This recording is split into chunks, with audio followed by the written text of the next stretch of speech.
India Sri Lanka രണ്ടാം cricket ടെസ്റ്റിൻ്റെ 4-ാം ദിനത്തെ കളി അവസാനിക്കുമ്പോൾ ഫോളോ ഓൺ ചെയ്ത ശ്രീലങ്ക രണ്ടാം ഇന്നിംഗ്സിൽ 229-ന് 6 എന്ന നിലയിൽ തകർച്ചയെ നേരിടുകയാണ്.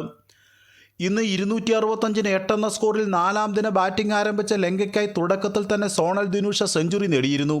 തൊട്ടു പിന്നാലെ ലഹുരുകുമാരയെ പുറത്താക്കി സാരാംശ് ജെയിൻ തൻ്റെ ആദ്യ ടെസ്റ്റ് വിക്കറ്റ് സ്വന്തമാക്കി.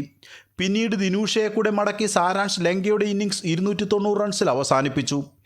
ഫോളോ ഓൺ ചെയ്യേണ്ടി വന്ന ലങ്കയുടെ ആദ്യ വിക്കറ്റ് 4-ാം ഓവറിൽ തന്നെ സിറാജ് നേടിയിരുന്നു. തുടർന്ന് മിഷാരയെ വിക്കറ്റിന് മുമ്പിൽ കുടുക്കി ജഡേജ ലങ്കയുടെ 2-ാം വിക്കറ്റും സ്വന്തമാക്കി. എന്നാൽ 3-ാം വിക്കറ്റിൽ സൂര്യഭണ്ഡാരയും കമന്തു മെൻഡിസും കൂടി ഒത്തുചേർന്നതോടെ ലങ്ക മത്സരത്തിലേക്ക് തിരിച്ചു വന്നു. ഒടുവിൽ മെൻഡിസിനെ മടക്കി 115 റൺസ് നീണ്ടുനിന്ന ഈ കൂട്ടുകെട്ട് പ്രസിദ്ധാണ് തകർത്തത്.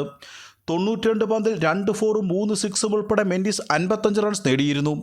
ചായയ്ക്ക് ശേഷം ക്യാപ്റ്റൻ ധനഞ്ജയെ വീഴ്ത്തി മാനവ് സുതാർ ലങ്കയുടെ 4-ാം വിക്കറ്റും സ്വന്തം പേരിലാക്കി. തൊട്ടടുത്ത ഓവറിൽ സെഞ്ചുറിയിലേക്ക് കുതിച്ച സൂര്യഭണ്ഡാരയെ സുതാർ തന്നെ മടക്കി. 173 പന്തിൽ 10 4ഉം 1 6ഉം ഉൾപ്പെടെ 92 റൺസായിരുന്നു സൂര്യ നേടിയത്.